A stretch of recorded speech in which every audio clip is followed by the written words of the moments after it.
Regardez bien cette nouvelle crème. C'est Diade, cette nouvelle crème. C'est Diade de Diadermine. Elle hydrate instantanément le visage et le corps. Diade de Diadermine, l'hydratation microdosée des dermatologues Diadermine. Pour avoir enfin la juste dose d'hydratation. Avec Diade, la peau est plus fraîche, sans briller, plus douce, sans coller. Du matin jusqu'au soir.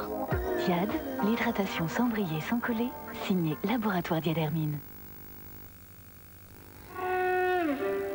Du Elena, det som om Johan og jeg ikke så synkrone for tiden. Seksuelt? Nej. Men før kunne Johan altid gætte, hvornår jeg havde lyst til stemmerol. Jeg kender det. Det er meget frustrerende. Hvordan kan det være, du forstår mig så godt, Elena? Lad være at spørge, Anna. Stimorol, marché danois.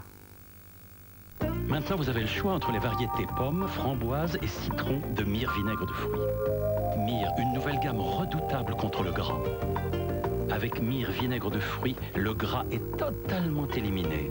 Écoutez comme ça brille avec Mir.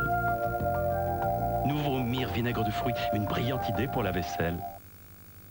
Dans quel état sont vos concurrents? Réponse par Minitel 3617 Vérif, la banque de données sur les entreprises. Saviez-vous que des fabricants de laine recommandent le lavage en machine? Mais pas avec votre lessive habituelle, car elle pourrait abîmer la laine. Voici le nouveau Mir Laine Machine, une réelle innovation pour la laine. Avec sa formule sécurité, Mir Laine Machine lave et protège vos lainages, car il contient des adoucissants nouvelle génération. Nouveau Mir Laine Machine formule sécurité, ça n'a jamais été aussi doux. C'est doux, c'est neuf.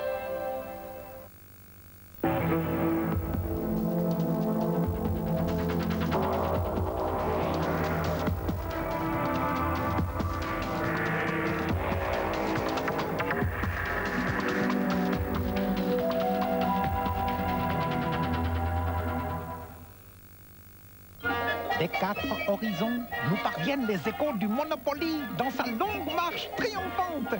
Dans toutes les sections, les camarades étudient avec ferveur et enthousiasme les préceptes lumineux du grattage pour gagner jusqu'à 4 fois sur le même ticket. Partout, ouvriers et paysans répètent ces gestes qui nous mèneront à la victoire. Gloire à toi, Monopoly, par des peuples en marche vers un avenir de bonheur et de prospérité. Gratter Monopoly, ça c'est révolutionnaire.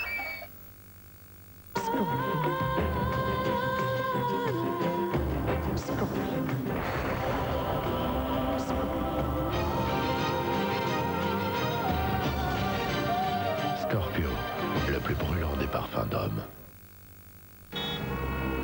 Avec Bouygues Télécom, c'est déjà Noël. Les téléphones des plus grandes marques sont compris dans le forfait intégral. Désormais, plus rien ne vous retient.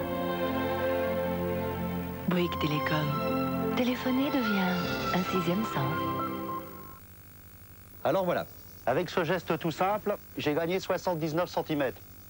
Et 79 cm, quand on est plombier, c'est pas rien. Surtout quand on transporte des tuyaux toute la journée. J'ai commencé par gagner des centimètres, j'ai très vite gagné du temps. Et le temps, c'est de l'argent. Hollywood, Hollywood. Merci, Kangoo. Kangoo Express, à tous les coups on gagne.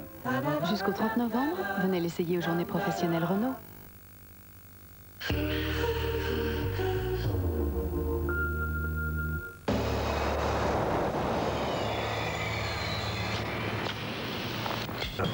Allons, business. Peine.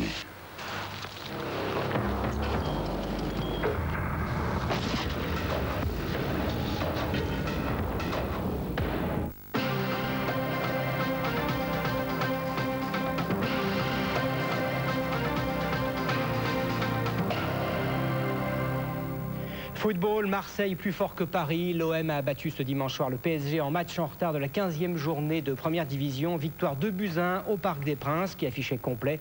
44 000 spectateurs dont seulement 600 Marseillais parqués dans une tribune isolée des autres supporters. La malédiction phocéenne continue donc pour le PSG qui n'a plus gagné face à Marseille depuis 1991. Olivier Ravanello. Le sort semble s'être acharné sur le PSG ce soir.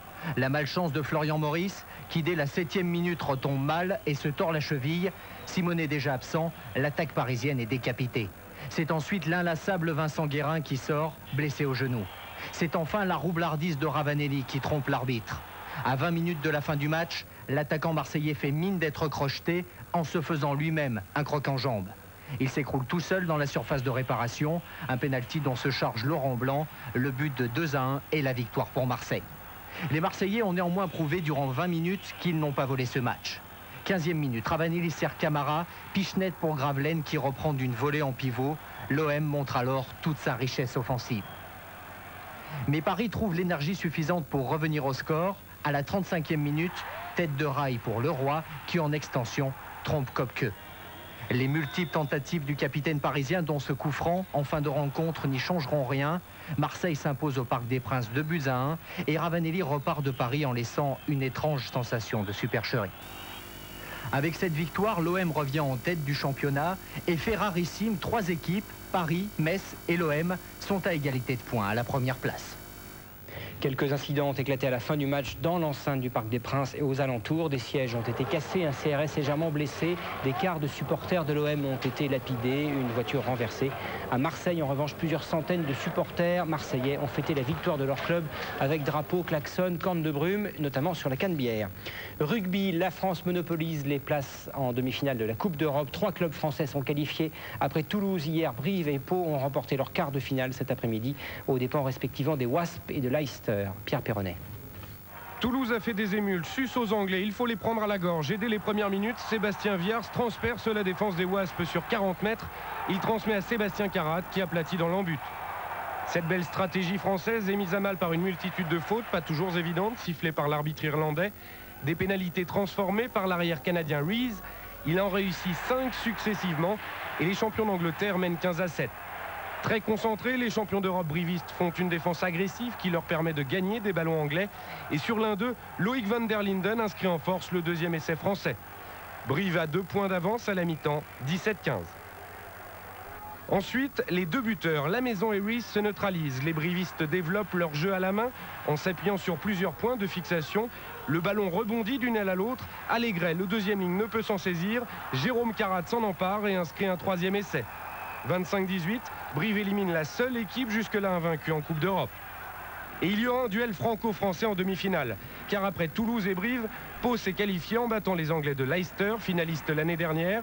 Victoire paloise 35-18, avec notamment 4 essais, dont celui-ci, inscrit par l'arrière, Nicolas Brusque.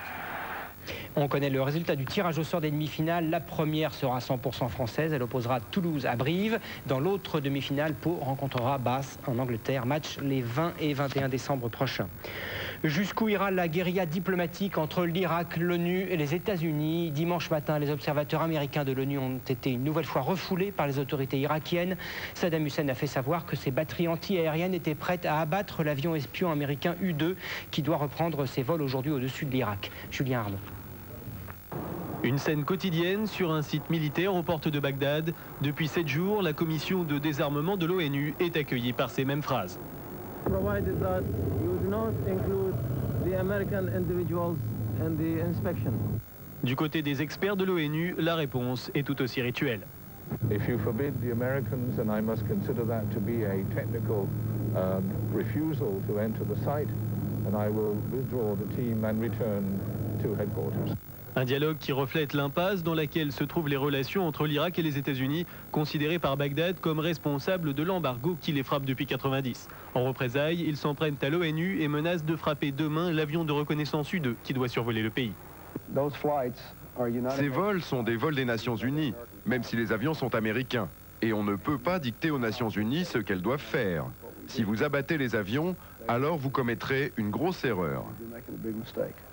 Une erreur qui entraînerait la riposte des Nations Unies. Bill Clinton n'exclut pas le recours à des frappes militaires. Une option que refuseront la France et la Russie demain lors de la réunion du Conseil de sécurité de l'ONU qui doit décider des mesures contre Bagdad. Le vice-premier ministre irakien Tarek Aziz se rend aussi à New York pour plaider la cause de son pays. Et Tarek Aziz dormira cette nuit à Paris avant de s'envoler donc pour New York. À l'étranger, encore nouvelle série de massacres en Algérie. 25 personnes auraient été tuées lors d'actions terroristes ces derniers jours, selon la presse algérienne. Dans la seule nuit de vendredi à samedi, 22 personnes ont été égorgées dans la région de Tlemcen. En France, plusieurs associations et syndicats se mobilisent pour soutenir le peuple algérien. De nombreux artistes se sont eux aussi mobilisés. Parmi eux, Isabelle Adjani, Gérard Depardieu, Charles Aznavour, Khaled, Bernard Giraudot. Un premier rassemblement a eu lieu hier soir au Trocadéro. Lundi, une marche silencieuse partira à 19 h de la gare de l'Est pour rejoindre le parc de la Villette.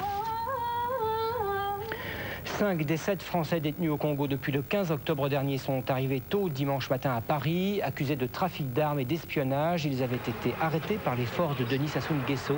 Parmi ces Français, Pierre-Henri Bru, il a été détenu à Pointe-Noire durant 3 semaines. Je vous propose d'écouter son témoignage recueilli pour LCI par Jérôme Mercantetti. La période était trouble et peut-être que certaines personnes étaient très énervées. Et bon, après la prise d'une ville, il y a des besoins de défoulement. Donc ça a duré une semaine, en fait des menaces de mort. C'est la première semaine où nous avons été menacés de mort. Je me souviens avoir traversé la cour du commissariat et avec 4 ou 5 personnes qui me tenaient en joue avec leur kalachnikov. Tant, t'es mort.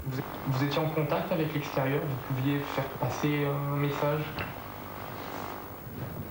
Voilà une question qui est assez délicate. Nous avons des représentants qui se sont présentés quelquefois pour nous apporter de la nourriture, pour nous apporter quelques réconforts, pour nous dire qu'on allait sortir demain et puis encore demain. On a eu 2 fois la visite d'un médecin. La majeure partie du temps, nous n'avons pas été tellement suivis. On aurait dû être plus suivis. Je prends par exemple, je fais un parallèle avec nos amis belges qui étaient incarcérés, où le consul est venu tous les jours. Ça n'a pas été notre cas pour les Français. Politique française, Claude Allègre était hier soir l'invité de l'émission Publique sur TF1. Le ministre de l'Éducation nationale a annoncé une nouvelle réforme des lycées. Elle interviendra après 2 ou 3 mois de concertation. Jacques Chirac sur la tombe du général de Gaulle. Le président de la République s'est rendu à Colombey les 2 églises en ce 9 novembre, date anniversaire de la mort du chef de la France libre. Jacques Chirac s'est recueilli en présence de Philippe et de Jean de Gaulle, fils et petit-fils du général. Le RPR rendra hommage au fondateur de la Ve République jeudi prochain. Julien Drey était lui l'invité du grand jury RTL Le Monde LCI. Le député de l'Essonne et chef de file de la gauche socialiste au sein du Parti socialiste a été notamment interrogé sur ses rapports parfois houleux avec Lionel Jospin. Écoutez sa réponse. Tout ce qu'on peut dire de Lionel Jospin, c'est que c'est un homme de caractère. Est-ce que c'est un fin politique? C'est un homme de caractère. Il se trouve que nous aussi, nous avons notre caractère. Alors des fois, ça fait des étincelles. Bon, mais finalement, bon an, mal an, je pense qu'il vaut mieux que nous comportions comme nous comportons et que lui se comporte comme cela. Moi, je comprends qu'il soit agacé, énervé quand il dit déclarations de Marie-Noël, de Jean-Luc, de Julien, et qu'il dise encore, ça suffit, etc. Je comprends cela. Mais je pense que nous rendons service à notre parti. Maintenant, sur la manière, je pense que pour l'instant, je suis comme tous les Français, il fait maîtrise de lui-même dans son rôle de Premier ministre. Il a, je crois, passé différents obstacles assez intelligemment. Dans un premier temps, on pense toujours qu'on s'est gouverné avec beaucoup d'habileté. Je me souviens de la situation dans laquelle se trouvait Rocard à la même époque, quand il avait été nommé Premier ministre. Ah, c'est après, lorsque les problèmes surviennent, qu'on voit si on a pris les bonnes orientations. C'est pour ça que dans ce congrès, nous avons déposé une motion pour que les pistes qui sont ouvertes soient de bonnes pistes. Le département de la Vienne dans la tempête. Une mini-tornade s'est abattue en début d'après-midi à l'est de Poitiers. Plus d'une trentaine de maisons ont été endommagées et plusieurs voitures renversées. Christophe Deloire. La catastrophe a été évitée de justesse. Peu avant 13 h, une tornade a emporté la citerne que tractait un camion. Le vent l'a projeté violemment contre une maison. Toute une famille s'y trouvait. Ils ont eu beaucoup de chance. Tout a explosé. La maison a été soufflée.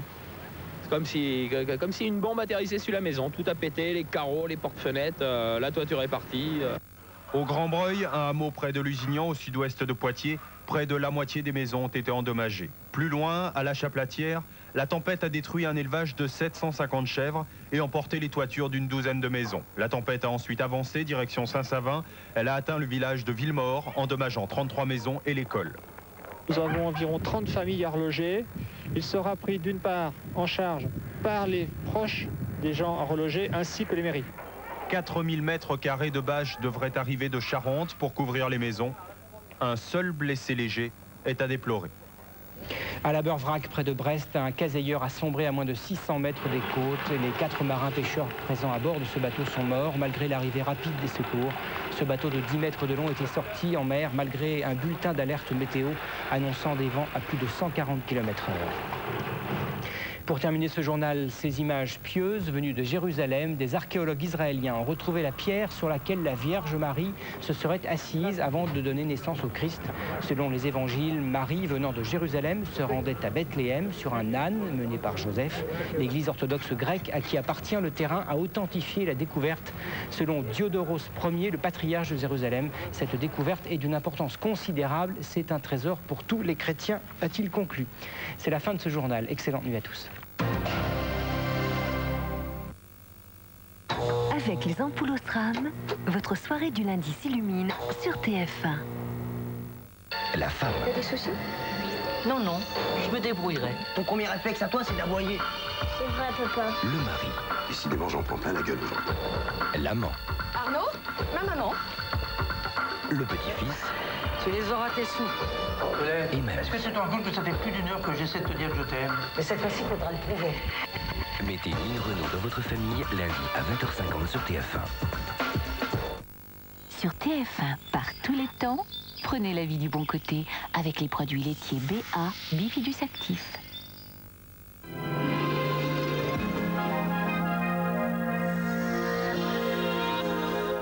Madame, monsieur, bonsoir. Eh bien, cette semaine de mi-novembre sera tout à fait automnale, avec de la pluie, encore un peu de vent, des averses, de la neige en montagne et des températures de saison. Bref, ça va continuer. Comme aujourd'hui, on va avoir pas mal d'averses à l'arrière de cette perturbation. C'était déjà le cas aujourd'hui, avec beaucoup de vent sur les côtes. Et c'est ce type de temps que l'on va garder pratiquement tout au long de la semaine. Déjà, pour cette journée de lundi, voilà ce que prévoit Météo France, une carte bien chargée, avec des averses nombreuses et parfois orageuses, surtout des Pyrénées jusqu'à la Savoie et jusqu'à l'Alsace, avec de la neige en montagne, avec toujours ce vent de sud-ouest qui a soufflé très fort sur nos côtes, qui va se calmer tout doucement déjà pour cette journée de lundi. Des averses moins fréquentes, mais à caractère orageux aussi sur le nord-ouest. Dans le sud, vous aurez davantage de soleil, peut-être quelques averses aussi dans l'après-midi sur la côte d'Azur et sur la Corse. Les températures seront stationnaires. On partira de 10 degrés à Langres et à Besançon pour aller jusqu'à 19 à Nice ainsi qu'en Corse, 13 à Paris, 12 à 13 sur la Bretagne, de 15 à 17 sur le sud-ouest, de 10 à 12 sur le nord-est et de 12 à 13 sur le nord. Voici donc votre semaine. Alors, le temps pour mardi, ce sera un jour férié. Le 11 novembre ne changera guère, avec toujours ce système de giboulées, des averses, des orages sur le sud-est et la Corse, un peu de neige en montagne, du vent qui va faiblir petit à petit pour ne plus souffler mercredi qu'à 50 km/h. Ce vent qui va d'ailleurs virer au nord-ouest, qui dégagera un petit peu le ciel sur le Languedoc, de la neige en montagne entre 800 et 1000 mètres, des averses partout ailleurs. Jeudi, petite accalmie, mais une nouvelle onde va arriver par l'Atlantique. Elle va s'installer progressivement sur toutes les régions ouest. Vendredi, ce sera encore un régime d'averses. À noter des orages jeudi sur le sud-est et sur la Corse. Les températures, un petit peu en yo-yo, hein, de 13 à 11 jusqu'à la moitié de la semaine et jusqu'à 12, ça va remonter en fin de semaine pour le nord. Exactement la même courbe dans le sud. Elles s'échelonneront entre 13 et 16 degrés. Alain Gillot-Pétré vous en reparlera en ce lundi. Je vous souhaite une très bonne nuit. Bonsoir.